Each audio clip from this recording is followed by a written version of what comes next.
لا إله إلا الله والله أكبر الله أكبر ولله الحمد. الحمد لله رب العالمين. الصلاة والسلام على رسوله أشرف الأنبياء والمرسلين وخاتم النبيين محمد رسول الله صلى الله عليه وسلم. اللهم صل على سيدنا ونبينا مولانا محمد وعلى آله وصحبه عدد ما في علم الله صلاة دائمة بدوام ملك الله. أما بعد. அளவற்ற அருளாளனும் நிகரற்ற பேரன்புடையவனுமாகிய எல்லாம் வல்ல அல்லாஹுவின் திருப்பெயரால் ஆரம்பம் செய்வோம். உலகத் தலைவர் ஸல்லல்லாஹு அலைஹி வஸல்லம் அவர்களின் மீதும் நற்பாக்கியம் பெற்ற அவருடைய தோழர்கள், தாபியீன்கள், தபா தாபியீன்கள், குதுபுகள், அக்குதாபுகள், ஷேகுமார்கள், உஸ்தாதுமார்கள், குறிப்பாக இந்த நல்ல பொழுதில் இங்கு அமர்ந்திருக்கின்ற இன்னும் பெண்கள், நம்முடைய ஊரின் அனைத்து மக்களின் மீதும் அல்லாஹுவின் அன்பும் அருளும் என்றென்றும் நின்று நிலவட்டுமாக. ரப்புல் ஆலமீன் நாம் கடந்த காலங்களிலே செய்த சிறிய பெரிய அனைத்து பாவங்களை மறைத்து மன்னித்து இனி வருகின்ற காலம் மகிழ்ச்சியானதாகவும் இறையச்சம் நிறைந்ததாகவும் அல்லாஹுவிற்கு பொருத்தமான வாழ்க்கையும் ரப்புல் ஆலமீன் நம் அனைவருக்கும் தந்தருள் புரிவானாக. ஆமீன் ஆமீன் யா ரப்புல் ஆலமீன். அன்பு குறிந்தான் அல்லாஹுவின் நல்லடியார்களே, அனைவருக்கும் ஈதுல் அல்ஹாவினுடைய பெருநாள் நல்வாழ்த்துக்களை தெரிவித்துக் கொள்வதோடு ஒரு சில வார்த்தைகளை நான் தங்களுக்கு ஞாபகப்படுத்துவேன்.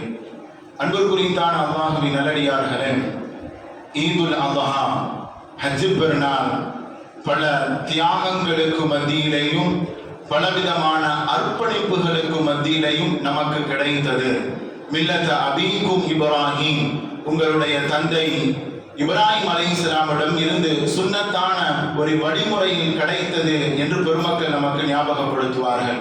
அன்பு குறித்தான அல்லாஹ்வின் நல்லடியார்களே, ஒரு மாணவன் உறக்கத்தை விட்டு, விளையாட்டை விட்டு, தன்னை அனைத்தையும் விட்டு ஒரு அர்ப்பணிப்போடு தியாகத்தோடு அவன் வாழ்ந்தான் என்றால் மதிப்பெண்களிலேயும் எதிர்காலத்திலேயும் சிறந்த ஒரு சாதனை அவனால் புரிய முடியும். அதே போன்று ஒரு உழைப்பாளி தன்னுடைய உழைப்புக்கென்று முக்கியத்துவம் கொடுத்து எல்லா நேரங்களிலேயும் அந்த உழைப்பில் அவர் கவனம் செலுத்துவாரேயானால் சிறந்த விதமான லாபகரத்தை அவர் அனுபவிக்கின்றார். அதே போன்று ஒவ்வொரு மனிதர்களும் ஒவ்வொரு விஷயத்தில் அவர் ஒரு அர்ப்பணிப்பு தன்மையோடு தியாகத்தோடு அவர் வாழ்வாரையானால் அதற்கான மிகப்பெரிய கூலியை அவர் நிச்சயம் பெற்றே தீருவார். அல் குர்ஆன் நமக்கு அறிமுகப்படுத்தும் பொழுது வஜாஹிது ஃபீ சபீலில்லாஹி பி அம்வாலிஹிம் வ அன்ஃபுஸிகும், உங்களுடைய பொருட்கள், உங்களுடைய உடைமைகள், நம்முடைய உடல் உயிர் அனைத்தும் அல்லாஹ்வின் பாதையில் அல்லாஹ்விற்காக நீங்கள் அர்ப்பணிப்பீர்களேயானால் ذَلِكُمْ خَيْرٌ لَكُمْ, அதுதான் உங்களுக்கு நல்லது என்று அல்லாஹ் ஜல்லஷானஹு வ தஆலா திருமறையில் சொல்கின்றான். அர்ப்பணிப்பு தன்மை என்பது மிகப்பெரிய வெற்றியை நமக்கு பெற்றுத்தரும். வரலாற்றிலே நிறைய செய்திகளை நாம் ஞாபகப்படுத்தும் பொழுது உலகத் தலைவர் ஸல்லல்லாஹு அலைஹி வஸல்லம் அவர்கள் தான் பிறந்த மக்கா நகரில் இருந்து மதீனா நகருக்கு ஹிஜ்ரத் செய்தார்கள். போவதற்கு எந்த ஒரு மனம் இல்லாமல் அல்லாஹ்வின் உத்தரவிற்காக, அல்லாஹ்வின் கட்டளைக்காக அவர்கள் அங்கிருந்து பயணப்படுகின்றார்கள். அந்த அர்ப்பணிப்பும் அந்த தியாகமும் அந்த நேரத்தில் கொஞ்சம் நமக்கு கசக்கத்தான் செய்யும், அது ஒரு வழியை தான் ஏற்படுத்தும். ஆனால் அல்லாஹ் ஜல்லஷானஹு வ தஆலா காலம் கடந்து அதை நமக்கு இரட்டிப்பாக மிகப்பெரிய மகிழ்ச்சியாக நமக்கு தருவான். அதே போன்று 8 வருடங்களில் ஹிஜ்ரி 8 ஃபத்ஹ் மக்கா வெற்றி கொள்ளப்பட்டு மிகப்பெரிய வாகை சூடி அவர்கள் மக்கா நகரில் நுழைந்தார்கள் என்று வரலாறு பேசுகின்றது. அதே போன்று அல்லாஹ் ஜல்லஷானஹு வ தஆலா மூசா அலைஹிஸ்ஸலாம் அவர்களுடைய தாயாரிடம் அல்லாஹ் சொல்வான், மூசாவை நீங்க என்ன சொல்லுங்க, நதியில் போட்டு விடுங்கள். இன்னா ராதுஹு இலைக்கி, நீங்க அப்படி போட்டுட்டீங்கன்னா நான் உங்கள்கிட்ட திருப்பி தரேன். அல்லாஹ் சொல்றான், நீங்க குழந்தைய அதுல போடுங்க, ஆனா நான் ரிட்டர்ன் உங்களுக்கு தந்துடுறேன் அல்லாஹ் சொல்றான். அந்த நேரத்தில் மனம் கஷ்டமாகத்தான் இருக்கும். பெத்த குழந்தை ஒரு தாய் எப்படி நதியில் போட மனம் வரும். ஆனாலும் அல்லாஹ்வின் உத்தரவு, அந்த சூழ்நிலையும் அவ்வாறு இருந்தது. அதே மாதிரி போட்டாங்க. அல்லாஹ் தஆலா மிகப்பெரிய வெற்றியோடு நபியாக மிகப்பெரிய ஒரு உயர்ந்த அந்தஸ்தில் வைத்து அல்லாஹ் தஆலா அவர்களை திருப்பி அளித்தான். அன்பு குறித்தான அல்லாஹ்வின் நல்லடியார்களே, அதே போன்றுதான் சோதனையின் ஆரம்பமும், அதே போன்று நான் தியாகத்தினுடைய துவக்கமும், இது எல்லாம் முதலில் கஷ்டமாக இருக்கும். அல்லாஹ் ஜல்லஷானஹு வ தஆலா ஹஜ்ரத் இப்ராஹிம் அலைஹிஸ்ஸலாம் அவருடைய மகனை அறுப்பதாக ஏவியது அந்த நேரத்தில் கஷ்டமாக இருந்தாலும் அவருடைய மனைவி நபிமார்கள் எல்லோரும் ஏதாவது ஒரு செய்தியை சொல்லும் பொழுதும் அல்லாஹ்விற்காக அவர்கள் தயாரானார்கள்.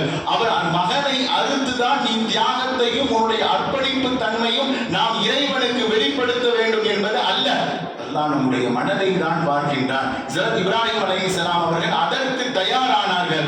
அல்லாஹ் தஆலா உடனே அதை தடுத்து நிறுத்திவிட்டு ஆட்டை கொண்டு அந்த கனவை நிறைவேற்றி இன்று வரையிலேயும் இந்த தியாக திருநாளை நாம் எல்லாம் நினைவு கூறுகின்றோம். அன்புக்குரித்தான அல்லாஹ்வின் நல்லடியார்களே, இந்த வரலாற்று செய்திகள் நமக்கு சொல்லித் தருகின்ற செய்தி ஒன்றுதான். உங்களுடைய வாழ்க்கையில் பலவிதமான நேரங்கள், பலவிதமான சந்தர்ப்பங்கள், அதில் அர்ப்பணிப்பு தன்மையோடு தியாகத்தோடு அது இறைவனுக்காக இருக்குமேயானால் அந்த சந்தர்ப்பங்களில் மன கஷ்டமாக இருந்தாலும் நிச்சயமாக அல்லாஹ்விற்காக செய்யப்படுகின்ற அந்த செயல் நம்மிடத்திலே வெற்றி வாகை சூடும். காலம் கடந்தும் மிகப்பெரிய நற்பயனையும் மிகப்பெரிய சாதனையாளர்களையாகவும் அது நமக்கு மாற்றும். நாம் எல்லாம் நல்ல பொழுதுகளில் நல்ல நேரங்களில் ஒன்று கூடி இருக்கின்றோம். இது நம் மீது கடமையானது போன்று நம்முடைய தொழுகை, வணக்க வழிபாடுகள், சகாத்து, நோன்பு, ஹஜ் ஒவ்வொன்றும் இறைவன் நம்மிடத்தில் எதிர்பார்க்கின்ற மிகப்பெரிய கட்டாய கடமை. இதற்கான நேரத்தை, இதற்கான வாழ்க்கையினுடைய முன்னுரிமையை நாம் அளிப்போமையானால், உலகத்தை தொடர்ந்து இறைவனுக்காக நாம் மாறுவோமையானால் நிச்சயமாக அல்லாஹ்விடத்தில் ஒரு உயர்ந்த அந்தஸ்து பெற்றவர்களாக 5000 வருடங்கள் கடந்தும் இன்னைக்கும் நினைவு கூறப்படுகின்ற ஒரு தனி மனிதராக, சமுதாயத்தினுடைய சிறந்த முன்னோடியாக ஹஜ்ரத் இப்ராஹிம் அலைஹிஸ்ஸலாம் அவர்கள் நமக்கு காட்டுகிறார்கள் என்றால் அவர்கள் அல்லாஹ்விற்காக வாழ்ந்தார்கள். அல்லாஹ்விற்காக அனைத்தையும் செய்ய அவர்கள் முன்வந்தார்கள். இன்று நினைவு கூறப்படுகின்றார்கள். இந்த நல்ல பொழுது நாம் உறுதியேற்போம், இறைவனுக்காக வாழ்வோம்.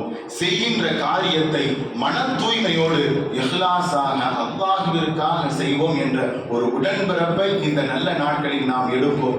செய்கின்ற குர்பானியை இறைவனுக்காக செய்கின்ற அந்த பொழுதில் இருந்து நம்முடைய மனம் எல்லா நேரங்களிலேயும் பள்ளிவாசலை ஈடுபட்டதாக, பள்ளிவாசலின் பக்கம் எதிர்பார்த்ததாக, செய்கின்ற ஒவ்வொரு காரியங்களையும் அல்லாஹ்வின் பக்கம் நாம் திருப்புவோம். அல்லாஹ் நம்மிடமிருந்து அதை அங்கீகரித்துக் கொள்வானாக. செய்கின்ற எல்லா அமலையும் இன்றைய பொழுதிலிருந்தும் செய்கின்ற அமல்களில் குர்பானி, வணக்க வழிபாடுகள், செய்கின்ற தொழுகைகள், செய்கின்ற சுஜூதுகள் அனைத்தையும் அல்லாஹ் நம்மிடமிருந்து அங்கீகரித்துக் கொண்டு மிகப்பெரிய நற்பயனை சொர்க்கத்திலேயும் அவனையும் பெறுகின்ற நன்மக்களாக ரப்பல் ஆலமீன் அனைவரையும் ஆக்கி அருள் புரிவானாக. ஆமீன் ஆமீன் யா ரப்பல் ஆலமீன். வ ஆகிரு தாவா அனில் ஹம்துலில்லாஹி ரப்பில் ஆலமீன். அஸ்ஸலாமு அலைக்கும்.